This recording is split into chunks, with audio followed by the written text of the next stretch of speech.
Hello guys, welcome to our channel. Today we are going to solve 7th question of exercise 12.2. So let's start. A chord of a circle of radius 12 cm subtends an angle of 120 degree at the center. Find the area of the corresponding segments of the circle.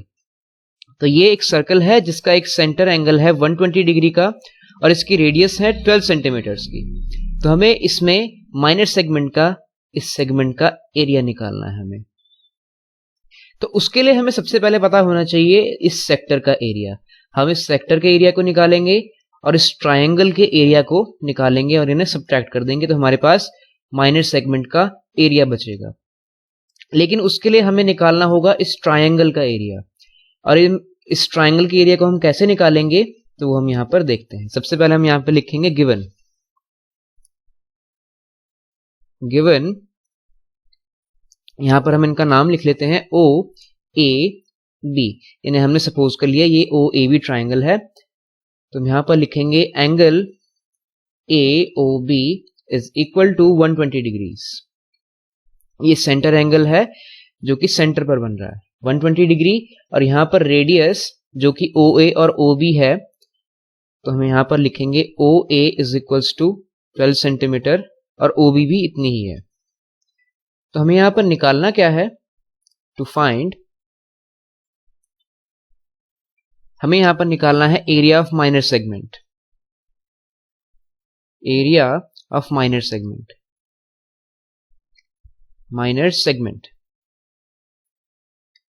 ये हमने निकालना है. तो इसके लिए हम करेंगे construction. तो कंस्ट्रक्शन के लिए हम क्या करेंगे यहां पर ओ पॉइंट से ए बी लाइन पर हम एक परपेंडिकुलर डालेंगे. तो यहां पर डालेंगे हम एक परपेंडिकुलर ए डी. तो यहां पर हम लिखेंगे इसे draw a perpendicular O D on A B. तो यहां पर हम एक परपेंडिकुलर डालेंगे. तो ये सेंटर से एक परपेंडिकुलर डाला गया है एक लाइन पर एक कॉर्ड पर.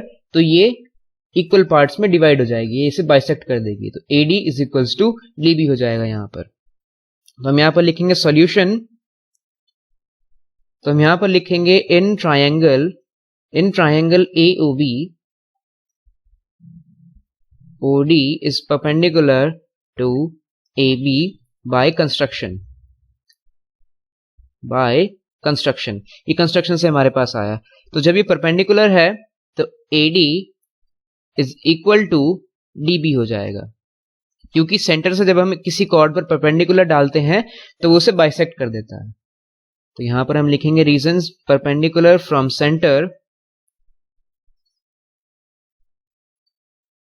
Centre on a cord bisects it. वो उसे बाइसेक्ट कर देता है. तो ए डी डी बी के इक्वल है. तो अब हम इन दोनों ट्राइंगल्स को लेंगे ओ ए डी और ओ बी डी. इन दोनों में से किसी भी एक ट्राइंगल को हम ले सकते हैं. ये हम किस लिए ले रहे हैं ताकि हमें इस ट्राइंगल की हाइट पता चल जाए और हम इसकी बेस की वैल्यू भी निकाल लें. ए बी की वैल्यू और ओ डी जो कि इसकी हाइट है इसकी वैल्यू हमें पता चल जाए. तो हम लेंगे ट्राइंगल ए ओ बी.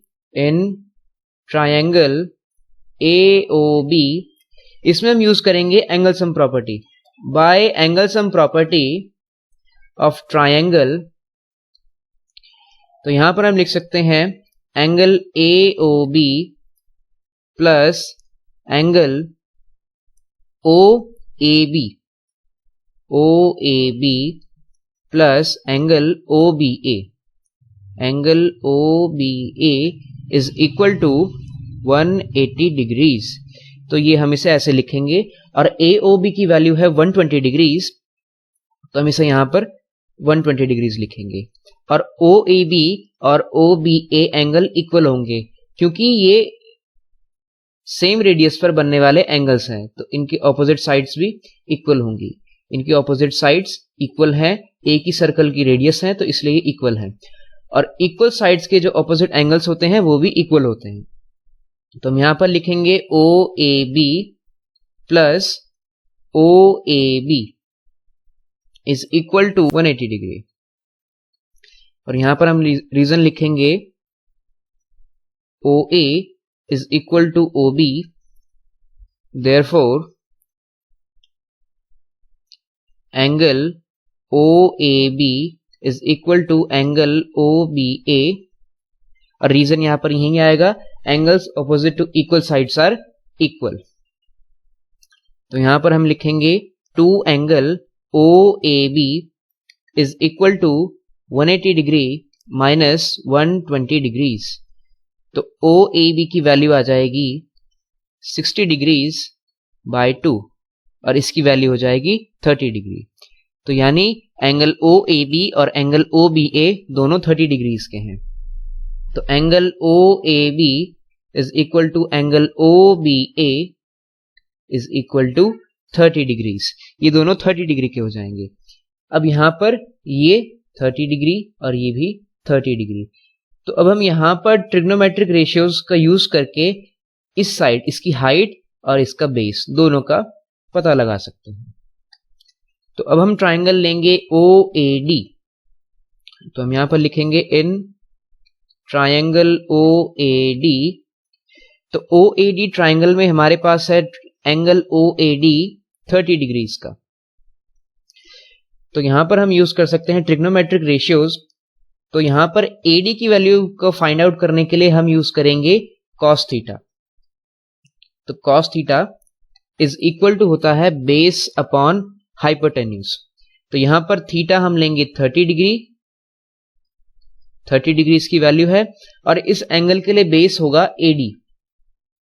तो यहां पर हम लिखेंगे AD और हाइपोटेन्यूज होगा 12। तो cos 30 की वैल्यू होती है √3/2 इज इक्वल टू, ये जाएगा AD बाय 12। तो यहां से AD की वैल्यू आ जाएगी 12 इंटू √3/2। तो 2 से 12 कैंसिल हो जाएगा, ये हो जाएगा 6√3। तो AD is equal to 6√3 centimetre. तो AD की वैल्यू आ चुकी है 6√3 सेंटीमीटर, और AD और DB दोनों इक्वल हैं। तो यहां से DB की भी वैल्यू वही आ जाएगी। तो AB की वैल्यू कितनी आ जाएगी? AB की वैल्यू यहां से आ जाएगी 2AD। तो ये AB इसका डबल होगा AD का, क्योंकि ये दोनों इक्वल हैं। तो 2 into 6√3 is equals to 12√3 centimetre. ये AB बेस आ चुका है इस ट्राइंगल का। और इसी तरह से इन रेशियोज को यूज करके हम इसकी हाइट भी निकालेंगे। तो हम फिर से उसी ट्राइंगल में आ जाते हैं OAD। यहां पर एंगल OAD 30 डिग्रीज का है, और अब हम यहां पर cos थीटा ना यूज करके हम यहां पर यूज करेंगे sin थीटा। sin थीटा इसका फॉर्मूला होता है परपेंडिकुलर अपॉन हाइपोटेन्यूज। तो यहां पर हम थीटा लेंगे 30 डिग्रीज यानी एंगल OAD, और इसके सामने की साइड होगी इसके लिए परपेंडिकुलर, और ये 12 सेंटीमीटर की जो साइड है ये है हाइपोटेन्यूज। तो हम यहां पर लिखेंगे sin 30 degrees is equals to perpendicular है OD, इसकी वैल्यू हमने निकालनी है, और हाइपोटेन्यूज यहां पर 12 है। तो sin 30 डिग्री की वैल्यू होती है 1/2, और OD हमें फाइंड आउट करनी है, और 12 हमें दे रखी है यहां पर। तो OD की वैल्यू हो जाएगी हमारे पास 6 सेंटीमीटर। तो ये हमारे पास OD आ चुकी है। और अब हमारे पास इस ट्राइंगल OAB, इसकी AB साइड की वैल्यू आ चुकी है, और इसकी हाइट आ चुकी है। तो हम यहां पर ट्राइंगल के एरिया का formula half into base into height का यूज करके इसका एरिया निकाल सकते हैं। तो हम यहां पर लिखेंगे area of triangle OAB is equal to half into base into height। Half base यहां पर AB है, इसकी वैल्यू है 12√3, हाइट यहां पर है हमारे पास 6, तो 2 से 6 को कैंसिल करेंगे, हमारे पास बचेगा 3। तो यहां पर हमारे पास वैल्यू आ जाएगी 36√3 सेंटीमीटर स्क्वायर। तो ये ट्राइंगल का एरिया आ चुका है हमारे पास। तो 36√3 की वैल्यू होती है 1.73, और ये सेंटीमीटर स्क्वायर। तो इसकी वैल्यू आ जाएगी 62.28 सेंटीमीटर स्क्वायर। तो ये ट्राइंगल का एरिया आ चुका है हमारे पास। अब हम निकालेंगे सेक्टर का area, OADB sector, OAB sector. तो इसके एरिया में से हम इसको माइनस कर देंगे तो हमारे पास फाइनली हमारा आंसर आ जाएगा माइनर सेगमेंट का एरिया। तो एरिया ऑफ, यहां पर हम सीधा लिख लेते हैं area of minor segment. Minor segment, area of minor segment होगा area of sector minus area of triangle OAB। Area of triangle OAB, तो एरिया ऑफ सेक्टर का फॉर्मूला होता है θ/360 डिग्री पाई r स्क्वायर, और यहां पर ट्रायंगल OAB का area हमने निकाल दिया है 62.28। तो यहां पर थीटा है हमारे पास 120 डिग्री और r यहां पर हमारे पास 12। तो इनकी वैल्यूज रखेंगे और हमारा आंसर आ जाएगा।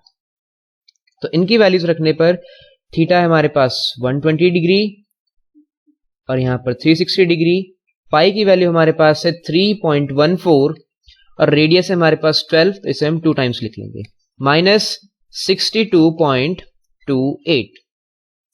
तो 120 इंटू 3 जा तो ये होता है 360।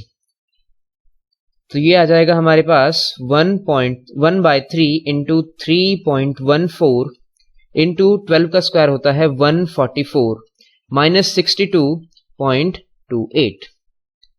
तो इनको सॉल्व करने के बाद हमारे पास आंसर आएगा 150.72 माइनस 62.28।